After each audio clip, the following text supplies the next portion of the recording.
Hello everyone. Today we will discuss about emission of heat radiation. Emission of heat radiation. तर radiation म्हणजे काय? Absorption of radiation, reflection आणि transmission हे आपण कालच्या लेक्चरमध्ये बघितलं होतं. नंतर त्याच्यानंतर आपण बघितलं काय तर interaction of thermal radiation and matter हे बघितलं. त्याच्यानंतर आपण बघितलं काय तर perfect black body. Perfect black body कशाला म्हणतात? जर जिथं परफेक्ट ऍब्सॉर्ब, जी बॉडी परफेक्ट ऍब्सॉर्प्शन करते, म्हणजे ज्याच्यावर suppose this is a body, ही एक बॉडी आहे ज्या बॉडीवरती तुम्ही क्यू इतकं रेडिएशन, क्यू इतकी रेडियंट एनर्जी काय केली तुम्ही त्याच्यावरती इन्सिडेंट केली, तर ही बॉडी काय करते तर ती क्यू इतकी एनर्जी काय करते, टोटल एनर्जी काय करते, ऍब्सॉर्ब करून घेते. म्हणजे त्याचं ऍब्सॉर्प्शन कोएफिशियंट ऑफ ऍब्सॉर्प्शन ए किती असतो, त्याचा 1 असतो. आणि पूर्ण टोटल रेडिएशन काय करते, ती बॉडी ऍब्सॉर्ब करते. म्हणजे जिथे ऍब्सॉर्प्शन मॅक्झिमम असतं अशानं आपण काय म्हणतो, त्या बॉडीला आपण काय म्हणतो, perfect black body. Perfect black बॉडीमध्ये coefficient of absorption A is equal to काय असतं, 1 असतं. तर हे आपण काल बघितलं. त्याच्यानंतर आपण फेरीज ब्लॅक बॉडी बघितली. फेरीज ब्लॅक बॉडी काय आहे तर त्यांनी एका स्पिअरमध्ये, स्पिअरला एक अपर्चर, स्मॉल अपर्चर म्हणजे स्मॉल होल पाडून त्याच्यामधून एक रेडियंट हीट इन्सिडेंट केली होती. आणि ती काय केली, एक त्याच्या आतमध्ये कोनिकल काय म्हणतात त्याला, कोनिकल प्रोजेक्शन त्याच्यामध्ये लावलं. त्यामुळे काय होत होतं तर त्या स्पेरिकल बॉडीच्या आतमध्येच काय होत होती, ती रॅडियंट एनर्जी रिफ्लेक्ट होत होत पूर्ण ती आतमधनं काय होत होती, इनर बॉडी काय करत होती, त्याची ती रॅडियंट एनर्जी ऍब्सॉर्ब करून घेत होती. म्हणजे तिथं टोटल ऍब्सॉर्ब, ती बॉडी काय करत होती, ते ऍब्सॉर्प्शन, टोटल रेडिएशन जे होतं ते काय करत होती, ऍब्सॉर्ब करून घेत होती. म्हणून त्याला आपण काय म्हटलं तर perfect black body. Perfect black बॉडीचं एक्झाम्पल काय बघितलं होतं तर प्लॅटिनम ब्लॅक. प्लॅटिनम ब्लॅक किती पर्सेंट तर 97% जे काय म्हणतात त्याला, 97% काय करतं तर इन्सिडेंट रेडियंट हीट काय करते, ऍब्सॉर्ब करायचं काम करते. म्हणजे पूर्ण 100% हीट रॅडियंट कोणतीही बॉडी ऍब्सॉर्ब करत नाही. नियर अबाउट 97% हीट रॅडियंट काय करते, ऍब्सॉर्ब करते. हे आपण कालच्या लेक्चरमध्ये बघितलं होतं. Now we will see the emission of heat radiation. तर इमिशन म्हणजे काय, सपोज जेव्हा एखादी बॉडी, ही जी बॉडी आहे ह्या बॉडीवरती तुम्ही एक क्यू इतकी रॅडियंट हीट एनर्जी त्या बॉडीवरती इन्सिडेंट करता, तेव्हा जर ती बॉडी परफेक्ट ऍब्सॉर्बर असेल, परफेक्ट ऍब्सॉर्बर म्हणजे जितकी तुम्ही टोटल हीट एनर्जी त्याच्यामध्ये इन्सिडेंट केली आहे त्या बॉडीवरती, जेवढी इन्सिडेंट केली आहे तेवढी सगळी टोटल एनर्जी ती बॉडी काय करेल, ऍब्सॉर्ब करेल. जितकं जास्त त्याचं ऍब्सॉर्प्शन असेल तितकं जास्त त्याचं काय असणार आहे, इमिशन असणार आहे. म्हणजेच काय, इमिशन म्हणजे काय तर आता ही बॉडीनं जास्तीत जास्त हीट एनर्जी ऍब्सॉर्ब केली तर ती काय करेल, जास्तीत जास्त हीट बाहेर सोडेल. इमिशन याचा अर्थ जितकं जास्त एनर्जी तुम्ही घ्याल तितकीच जास्त एनर्जी तुम्ही बाहेर सोडता. त्यालाच आपण काय म्हणतो, इमिशन ऑफ हीट रेडिएशन. मग जितकं जास्त ती एनर्जी, ती बॉडी एनर्जी ऍब्सॉर्ब करेल तितकं जास्त त्याचं काय होईल, इमिशन होईल. आता जर इथे एनर्जी ऍब्सॉर्बच झाली नाही, ती रॅडियंट हीट एनर्जी जर ऍब्सॉर्बच झाली नाही, ऍब्सॉर्ब न होता ती डायरेक्ट रिफ्लेक्ट झाली, तर काय होईल, तिथं इमिशन काय होईल, 0 होईल. म्हणजे ऍब्सॉर्प्शन काहीच नाही झालं त्याच्यामध्ये, तिथं काहीच साठवून ठेवली नाहीये त्या बॉडीनं, कोणतीच एनर्जी स्टोअर करून घेतलेली नाहीये आपल्या स्वतःजवळ. मग त्याच्याजवळ स्वतःजवळ काहीच एनर्जी नसेल तर ती बॉडी इमिटच करू शकणार नाही, कारण आलेली एनर्जी जशी तशी काय झाली, रिफ्लेक्ट होऊन गेली. म्हणजे ज्या बॉडी परफेक्ट रिफ्लेक्टर आहेत त्या बॉडी इमिशन करू शकत नाहीत. म्हणजे आता ह्याचं एक्झाम्पल बघायचं झालं तर ह्याचं एक्झाम्पल आहे, सपोज तुम्ही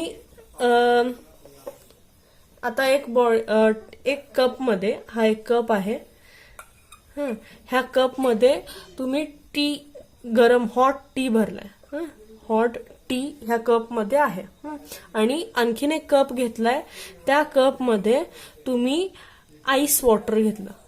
आईस एकदम फ्रीजमधनं थंडगार पाणी घेतलंय तुम्ही आणि त्या कपमध्ये घेतलंय. काय होईल at a certain time duration काय होईल, ही हा जो गरम एकदम हॉट टी आहे, गरम चहा आहे, तो काय होईल नॉर्मल टेम्परेचर रूम टेम्परेचरला येईल. रूम टेम्परेचरला येईल. सिमिलरली जे तुम्ही बर्फाचं पाणी घेतलंय, बर्फ ज्यामध्ये घेतलाय ते सुद्धा काय येईल आफ्टर सम टाइम, ते सुद्धा रूम टेम्परेचरला येईल.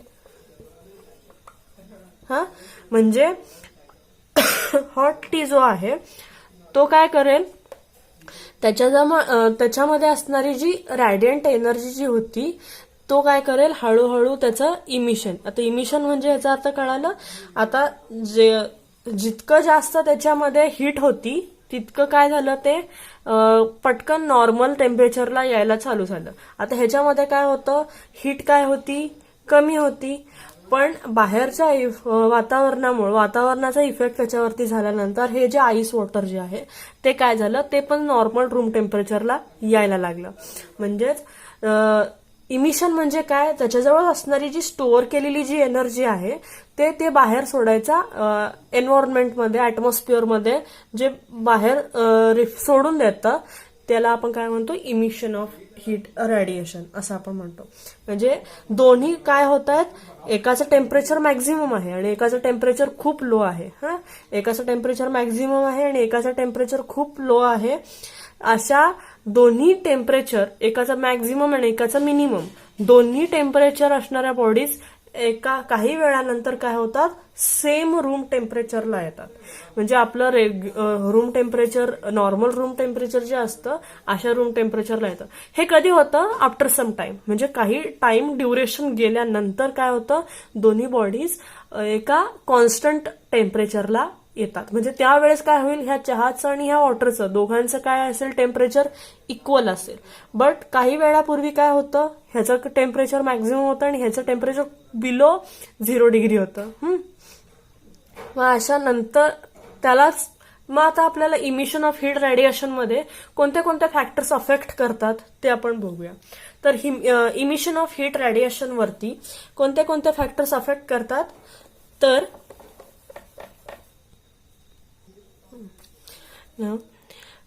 ए प्रिव्होस्ट हे का सायंटिस्टचं नेम आहे. पायरी प्रिव्होस्टने एक थेरी पब्लिश केली. Pierre Prevost published a theory of radiation known as theory of exchange of heat. त्याने एक थेरी नोन केली, त्या थेरीलाच काय म्हणतात, theory of exchange of heat. At absolute zero temperature, absolute zero temperature म्हणजे कोणतं टेम्परेचर, तर 0 केल्विन, त्यालाच काय म्हणतात, तर 0 केल्विन टेम्परेचर. 0 केल्विन म्हणजे किती, तर 0 केल्विन हे सगळ्यात मिनिमम टेम्परेचर ज्याला आपण म्हणतो, तर ते किती असतं, तर 0 केल्विन.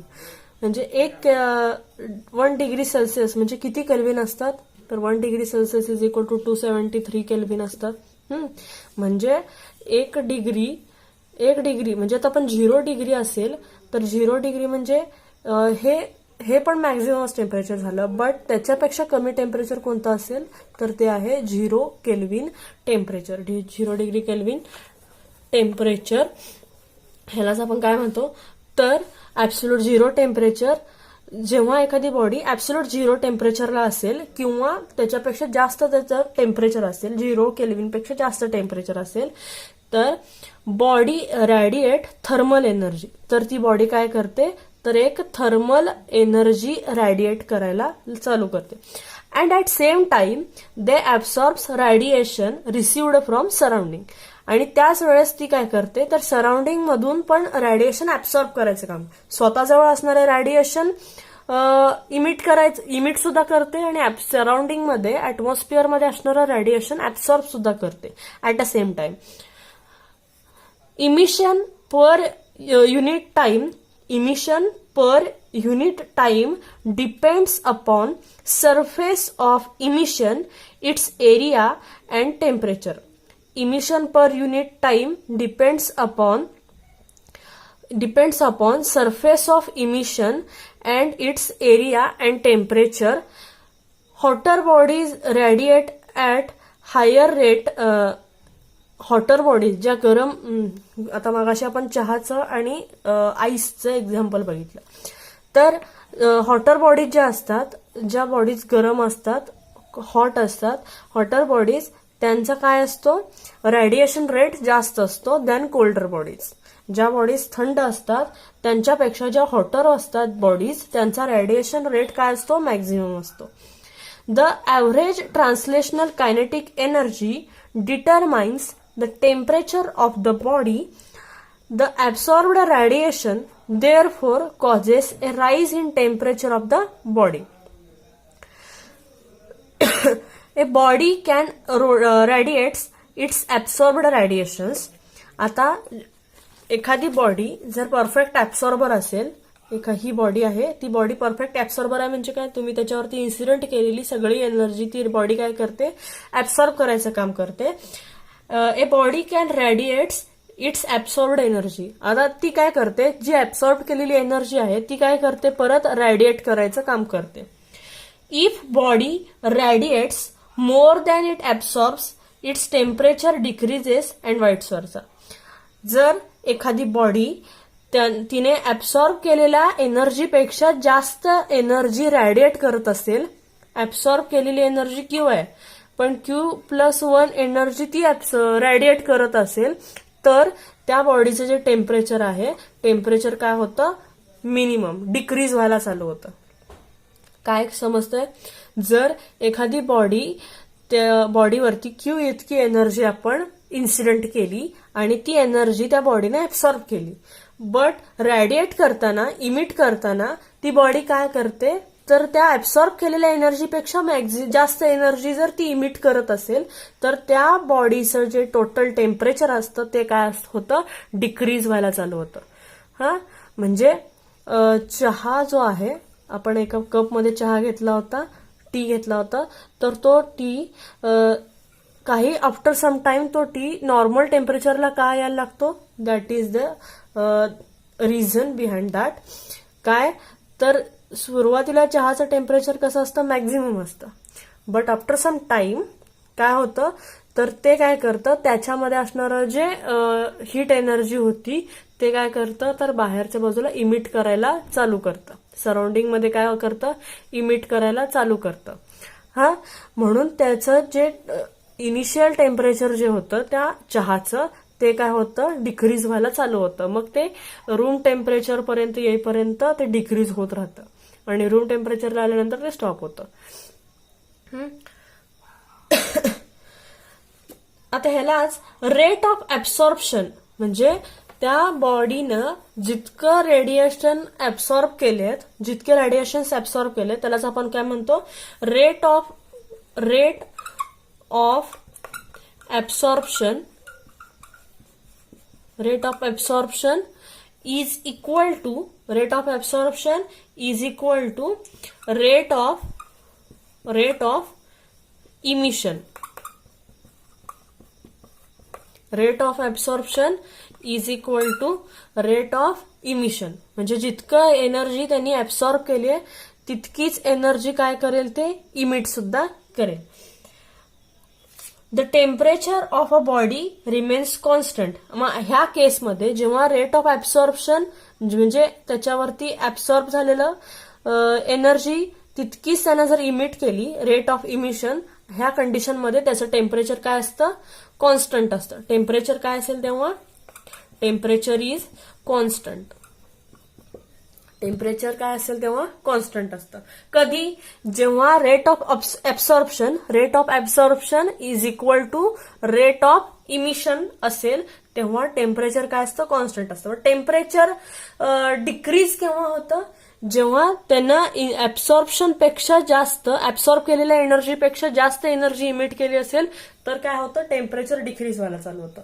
बट जितके एनर्जी त्यांनी ऍब्सॉर्ब केली आहे त्याच्यापेक्षा जास्त एनर्जी जर त्यांना, त्याच्या इतकीच एनर्जी जितकी ऍब्सॉर्ब केली आहे त्याच्या इक्वल एनर्जी जर त्याने इमिट केली तर टेम्परेचर कसं राहतं त्या बॉडीचं, कॉन्स्टंट राहतं. आणि अशाच बॉडीला आपण काय म्हणतो, थर्मली इक्विलिब्रियम. काय थर्मल इक्विलिब्रियम असं आपण त्या बॉडीला म्हणतो. Amount now Now we will see amount of heat radiated by a body depends on. आता amount of heat radiated by body जितकी एनर्जी रॅडिएट करते ती कोणत्या कोणत्या फॅक्टर्स वरती डिपेंड आहे. तर फर्स्ट आहे त्यातला फर्स्ट केस आहे काय तर absolute temperature of the body. त्या बॉडीच्या टेम्परेचरवरती डिपेंड आहे. The absolute temperature of body, absolute temperature of body capital T, त्यालाच आपण काय म्हणतो कॅपिटल टी. नेक्स्ट आहे the nature of the body. The nature of the body त्या बॉडीचं नेचर कसं आहे. The material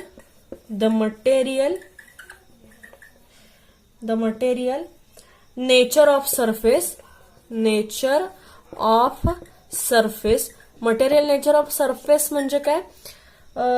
material nature of a surface काय आहे तर त्या बॉडीचं टाईप. म्हणजे सपोज जर ती बॉडी पॉलिश्ड असेल, जर त्या बॉडीला आपण काय केलं असेल, त्या ऑब्जेक्टला पॉलिश केलं असेल तर काय करेल ती object.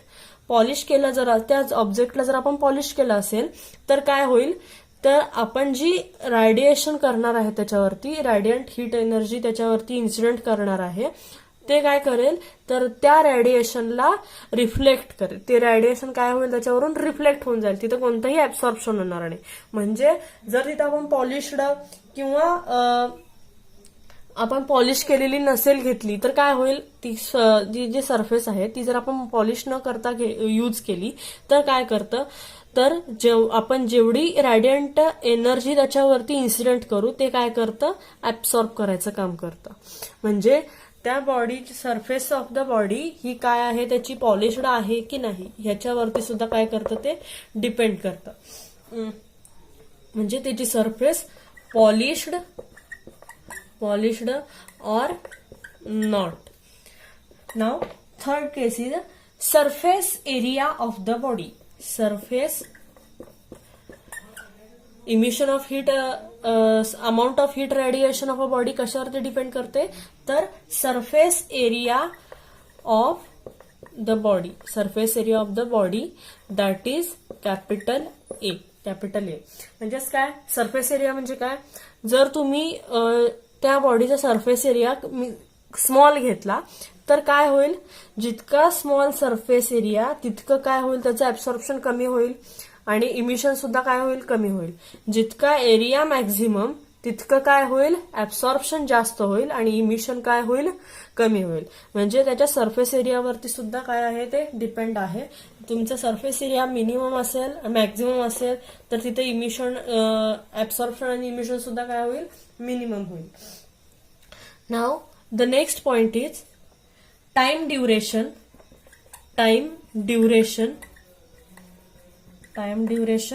Of for which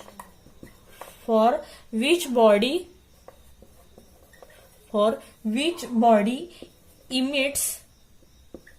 emits radiation T. म्हणजेच काय time duration for which body emits radiation म्हणजे किती वेळामध्ये ती बॉडीचं इमिशन होतं. म्हणजेच काय तो आपण चहाचं एक्झाम्पल घेतलं मगाशी किती वेळामध्ये हॉट बॉडी कूल नॉर्मल टेम्परेचरला येते त्याचं टाइम ड्युरेशन. म्हणजे काही बॉडीजना जास्त वेळ लागतो त्याच्या नॉर्मल टेम्परेचरला येईपर्यंत. म्हणजे असं प्रत्येक बॉडीजना डिफरंट टाइम ड्युरेशन आहे. त्या टाइम ड्युरेशन वरती काय आहे amount of heat radiation of a body it is depend on time duration. Now we will see amount of heat radiated त्यालाच आपण काय म्हणलं कॅपिटल क्यू. आपण क्यू इतकी हीट एनर्जी त्याच्यावरती जर इन्सिडेंट केली अमाऊंट त्यालाच आपण काय म्हणतो amount of heat radiated that is Q is directly proportional to the surface area of capital A and time T. Amount of heat रेडिएटेड म्हणजेच काय, आपण किती अमाऊंट ऑफ हीट एका सरफेस, हा सरफेस एरिया आहे, ह्या सरफेस एरियावरती आपण किती अमाऊंट ऑफ हीट रेडिएट केली हे कशाशी डायरेक्टली प्रपोर्शनल आहे. It is directly proportional to the surface area of the object and time T. आणि किती वेळामध्ये त्याचं इमिशन होतं, त्याचं टाइम ड्युरेशन टी. तर हे आपण न्यूमरिकली कसं लिहू, मॅथमॅटिकली किंवा numerically we can write Q म्हणजेच काय, amount of heat radiated Q is directly proportional to the surface area A and time T. To the surface area A and time T. Now, therefore, Q is equal to R into AT. Q is equal to R into AT. आता R म्हणजेच काय, where R is equal to emissive power. R म्हणजेच काय आहे, R म्हणजे emissive power or radiant power. R म्हणजे काय आहे, तर R it is emissive power or radiant power. Therefore R is equal to Q upon A T. आता हे आर इथंच ठेवलं आणि हे एटीला ह्या क्यू कडे पाठवलं. काय होईल, R is equal to Q upon 80. हे काय आहे, तर this is an equation for amount of heat radiated to the surface area किंवा इमिशन ऑफ हीट रेडिएशन. हे काय आहे, तर त्याचं इक्वेशन आहे काय, तर R is equal to Q divided by 80. R is equal to Q divided by 80 कशाचं इक्वेशन आहे, इमिशन ऑफ हीट रेडिएशनचं. हा, तर ह्याचं एसआय युनिट बघूया आपण. आता ह्याचं एसआय युनिट आहे, SI unit of emissive power. R म्हणजेच काय, रेडियंट पॉवर किंवा इमिसिव्ह पॉवर. ह्याचं एसआय युनिट आहे, SI unit is joule per metre square per second square. हे आहे त्याचं युनिट. और वॅट पर मीटर स्क्वेअर. नाव काय, तर डायमेन्शन्स. आता ह्याचे आपल्याला डायमेन्शन सुद्धा माहित पाहिजे. डायमेन्शन आहेत त्याचे, dimensions of emissive power. Dimensions काय काय येतील म्हणजे L raised to 0, L raised to 0, M raised to 1, L raised to -3. हे आहेत त्याचे डायमेन्शन. हे दोन्ही लक्षात ठेवा. काय, L raised to 0, M raised to 1, T raised to -3. Now we will see coefficient of emission or emissivity. Coefficient of emission or emissivity काय आहे statement. The coefficient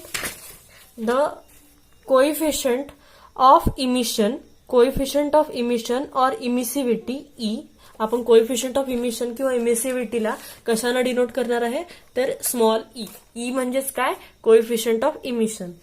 coefficient of emission और emissivity E of a given surface is the, म्हणजेच काय, E म्हणजेच काय, is the ratio of, कशाचा ratio येतो, is the ratio of emissive power. आता इमिसिव्ह पॉवर म्हणजेच काय, इमिसिव्ह पॉवर म्हणजे is the ratio of emissive power R of the surface to the emissive power RB, to the emissive power RB of perfect black body. आता perfect black body साठी काय आहे, RB म्हणजेच काय, for perfect black body. Perfect black body मध्ये काय असतं, तर टोटल ऍब्सॉर्प्शन असतं. तर म्हणून आपण हे काय घेतलं, R/RB असं घेतलंय. RB for perfect black body at a same temperature. मग हे काय आहे, E इज इक्वल टू काय आहे, R/RB. वेअर R म्हणजेच काय, R काय आहे तर इमिसिव्ह पॉवर आहे, इमिसिव्ह पॉवर. आणि RB म्हणजे काय, emissive power of black body, perfect black body, perfect black body. हा, तर हे झालं त्याचं इक्वेशन काय, तर E is equal to R divided by RB. कसं लिहिणार आहे तुम्ही ह्याचं statement, emissive coefficient of emission और emissivity E is the ratio of emissive power R to the emissive power of perfect black body RB. हे झालं त्याचं statement. नाव आता हे जे for perfect black body, perfect black बॉडीसाठी E किती असणार आहे, for perfect black body E is equal to 1 for perfect black body. For perfect black body E is equal to काय असतो, 1 असतो. आणि फॉर परफेक्ट रिफ्लेक्टर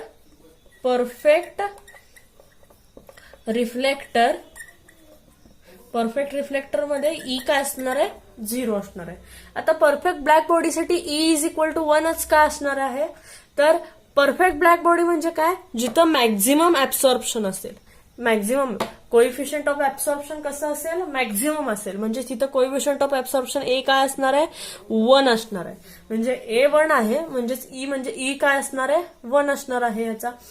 पण in case of perfect reflector म्हणजे काय, जिथं ऍब्सॉर्प्शन काय असेल, ऍब्सॉर्प्शन टोटल 0 असतं, ऍब्सॉर्प्शन ए काय असेल, 0 असतं, त्यांनाच आपण काय म्हणतो, परफेक्ट रिफ्लेक्टर. मग अशा केसमध्ये कोएफिशियंट ऑफ इमिशन काय असणार आहे, 0 आहे. हे काय आहे, E इज इक्वल टू 1 याचा अर्थ काय, बॉडी आपण मगाशी बघितलं, जी बॉडी जितकं जास्त ऍब्सॉर्प्शन करते तितकंच काय करते, ती इमिशन पण करते. बट जर एखादी बॉडी काहीच ऍब्सॉर्प्शन करत नसेल, ती सगळं आलेली जी एनर्जी आहे ती टोटल रिफ्लेक्ट करून देत असेल, तर तिथं इमिशन काय होणार आहे, 0 होणार आहे. That is power of emission किंवा कोएफिशियंट ऑफ इमिशन जे आहे E इज इक्वल टू 1 कशामध्ये असतं, तर for perfect black body. Perfect black बॉडीसाठी E इज इक्वल टू 1 का असतं, कारण परफेक्ट ब्लॅक बॉडीज ह्या परफेक्ट ऍब्सॉर्बर असतात, म्हणून त्याचं E इज इक्वल टू 1 असतं. पण परफेक्ट रिफ्लेक्टर बॉडीज काय करतात, ऍब्सॉर्बच करत नाहीत, त्यामुळं त्यांच्यामध्ये इमिशन पॉवर सुद्धा लो असते. So here coefficient of emission E is equal to 0 in perfect reflector. Okay, but some bodies, पण अशा कोणत्याच आयडियल परफेक्ट बॉडीज नसतात. आयडियल परफेक्ट बॉडी म्हणजे काय, जिथं टोटल रेडिएशन काय होते, 100च्या 100% रेडिएशन ऍब्सॉर्ब होतात, अशी कोणतीच परफेक्ट ब्लॅक बॉडी नाहीये. त्यामुळे काही पर्सेंट एनर्जी काय होते, रिफ्लेक्ट होत असते तिथं. त्यामुळं इमिशन पॉवर काय म्हणतात, कोएफिशियंट ऑफ इमिशन जो आहे तो त्याची रेंज काय आहे, तर इट इज ग्रेटर दॅन 0 पेक्षा जास्त आहे आणि 1 पेक्षा कमी असते. फॉर काय म्हणतात, ordinary bodies. For ordinary bodies this ratio is in between 0 and 1. काय आहे, emission coefficient of emissivity in ordinary bodies, म्हणजे ज्या परफेक्ट ब्लॅक बॉडी नाहीयेत अशा बॉडींसाठी काय असते, तर 0 पेक्षा जास्त असते आणि 1 पेक्षा कमी असते.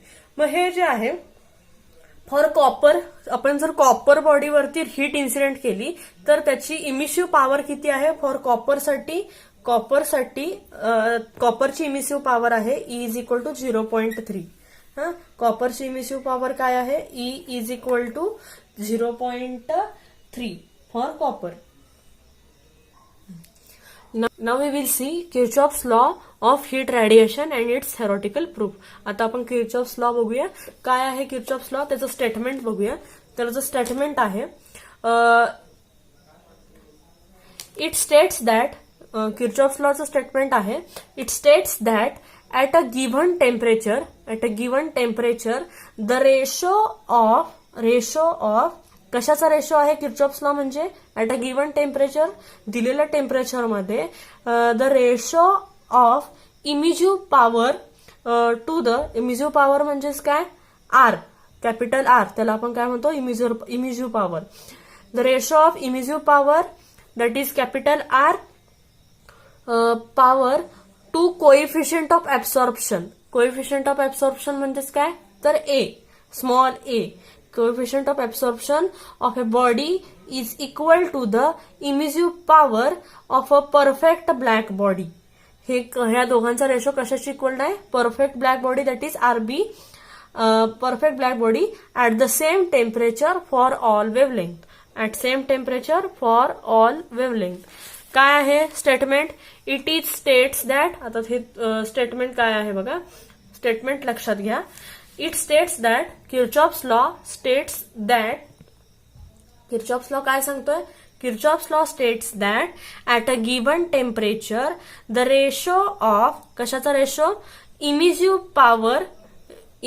पॉवर म्हणजेच कॅपिटल आर, आर म्हणजेच काय, emissive power to the coefficient of absorption म्हणजेच small A. Ratio of emissive power to the coefficient of absorption small a is equal to the emissive power of perfect black body, emissive power of perfect black body. हे झालं त्याचं statement. R काय आहे, R म्हणजे emissive power, ratio of emissive power to the coefficient of absorption is equal to the काय, emissive power of perfect black body at all wavelength. हा, मग हे आपण त्याच्यावरून आपण हे इक्वेशन लिहिलं. मग आता आर ए आपण काय करूया, आर अपॉन आर बी करूया, हे आर बी इकडे घेऊया, इज इक्वल टू ए करूया. आता आर अपॉन आर बी आपण मगाशी बघितलं होतं काय, तर coefficient of emission E is equal to काय होतं, E is equal to R upon R B होतं. आता इथे काय आहे, R upon R B is equal to A मिळाले आपल्याला, म्हणजेच ई इज इक्वल टू पण आर अपॉन आर बी आहे, ए इज इक्वल टू पण आर अपॉन आर बी आहे. ह्याचाच अर्थ ए इज इक्वल टू काय आहे, ई आहे. ए म्हणजे काय आहे, coefficient of absorption is equal to coefficient of emission. E is equal to A म्हणजेच काय, coefficient of absorption, coefficient of absorption is equal to coefficient of emission, coefficient of emission. हे दोन्ही काय आहेत, इक्वल आहेत. म्हणजेच ह्या दोघांच्या at equal wavelength, that is A lambda is equal to E lambda. A lambda is equal to E lambda काय, at given at its equal wavelength. Wavelength equal असतील, दोघांच्या वेवलेंथ सुद्धा काय असतील, इक्वल्स असतील. At thermal equilibrium emissivity is equal to ऍब्सॉर्प्टिव्हिटी.